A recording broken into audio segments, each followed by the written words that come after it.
from the first day of the Big East tournament was Providence losing, and Kim English on the podium afterwards. This is a direct quote.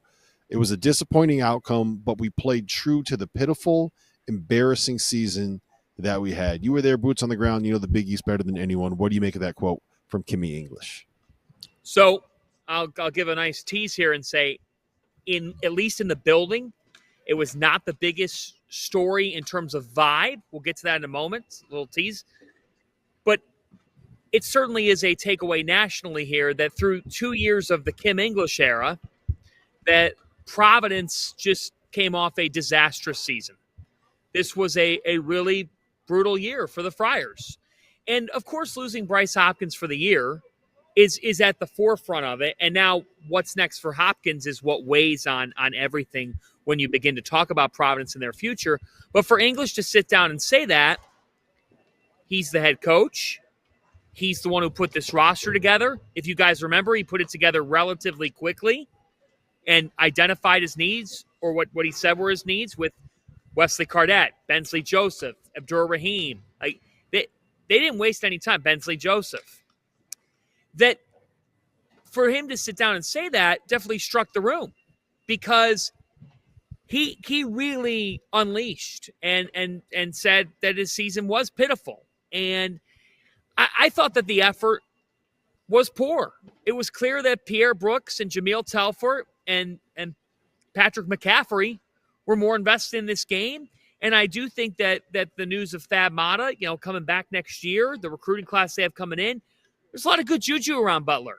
And they fought and they made shots, but they wanted it more than Providence. And that's not Providence basketball. It's not what Ed Cooley had built. And we can get to Ed Cooley because, frankly, his first 2 seasons have been disappointing. This was a step in the right direction this year, but they really no-showed for a better portion of their game tonight. But for Providence College, Jeff, to have this type of performance against a Butler team that, has a couple of talented players, I just thought Providence, I expected more club. And at the end, when you're the head coach and you had the NIL, you went out and identified these players, and then you sit down. And again, he sits down and says, we played true to the pitiful, embarrassing season that we had. I mean, he did take ownership, but that's an alarming quote for him. And I think for Kim, this is a massive offseason because next year he's got to win. This was the worst season they've had since the Keno Davis era. Okay, that's putting it in perspective, because the Keno Davis era lasted 3 seasons. If Kim English doesn't get this thing fixed next year, the Kim English era will last 3 seasons. They got to play harder, because that's what Providence fans want. You said that, Fanta, and I've been in that area enough over the years. They want to go to a game and know that that team is going to play their asses off at the end of the day. And, yeah, they're without Bryce Hopkins, their best player. But ultimately, that's no excuse for not playing hard and not playing harder than everybody else, because, again, this Big East is not overwhelming. You should be able to beat Butler. You should be able to beat the Georgetowns and certainly the Seton Halls and some of these other teams down the bottom of the league this year that even the top of the league, other than St. John's, isn't elite. They're not unbeatable. And this Providence team has been embarrassing this year. And it's going to be interesting to see, does this fan base, which is rabid, do they turn on Kim English early next season if he doesn't put together a team that, number one, plays hard, and number 2, wins games in the non-conference? Got anything, John?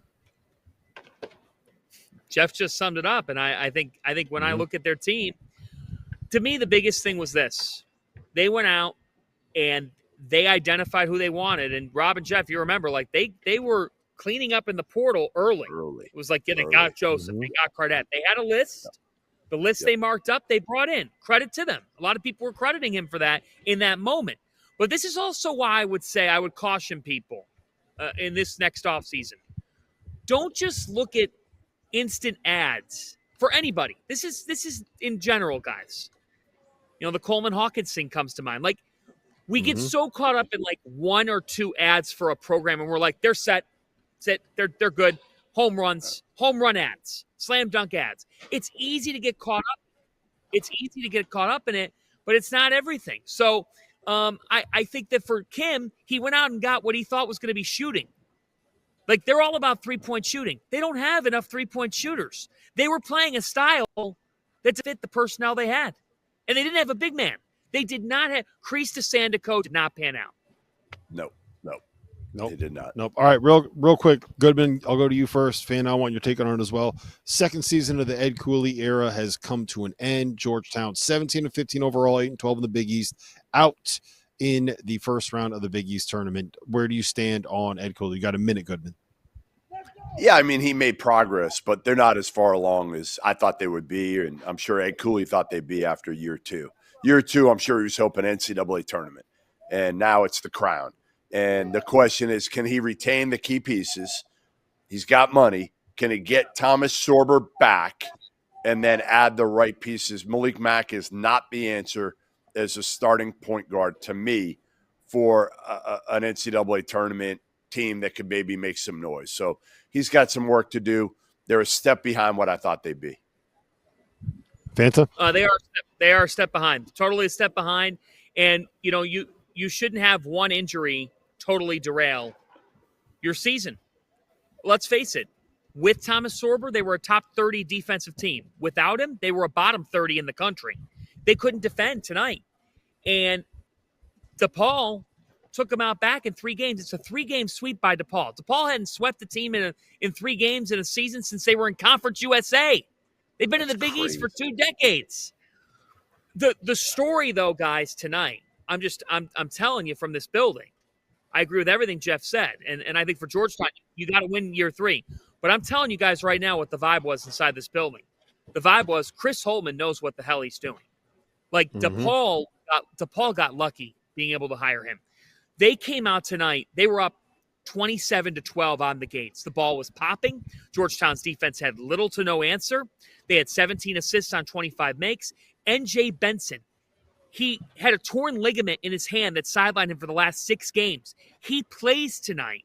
And this is a guy who's a transfer from Missouri State. Chris Holtman said, we looked at his analytics. We thought they checked out. 18 on 7 of 8. And I'll tell you what, they got a gem in Layden Blocker. I love Connor Emright, but his injury has allowed Blocker to not look over his shoulder. The Arkansas transfer was phenomenal tonight.